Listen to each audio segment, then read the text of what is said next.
Need to give your family or colleagues access to your security feed? Today, we're showing you exactly how to share ICSee camera access the right way.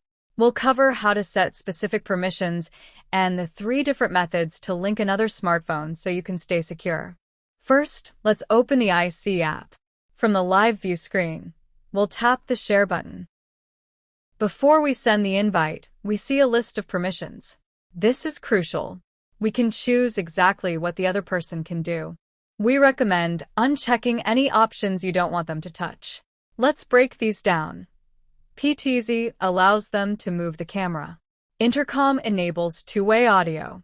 SD card recordings lets them play back history, while device setup gives them access to the camera's internal settings.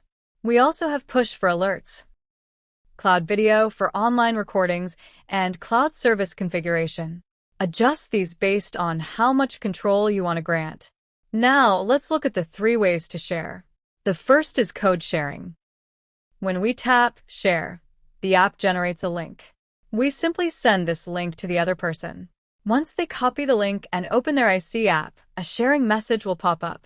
All they have to do is tap OK, and they're in. The second option is account share. This is perfect if you know the other person's registered email or phone number. We tap Share, type in their account details, and hit search. Once the account appears, we tap Click to share. On their phone, they'll see a prompt to accept.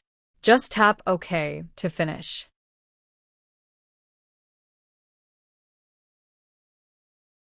Finally, we have Share QR code. By tapping Share, the app displays a QR code.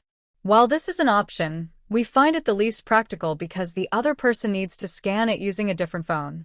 However, if the other methods fail for any reason, this is a reliable backup. And that's it. We've successfully shared access. If this guide helped you, please give us a thumbs up and subscribe for more ICSee tips. We have many other tutorials on our channel covering everything from initial setup to advanced configurations, so be sure to check them out. We'll leave some recommendations on the screen right now. If you're still having trouble, feel free to drop a comment below. For more complex issues, you can also contact our technical support directly. We offer this assistance for free. All we ask in return is that you subscribe to the channel and leave a like on this video to support our work. Thank you for watching, and we'll see you in the next video.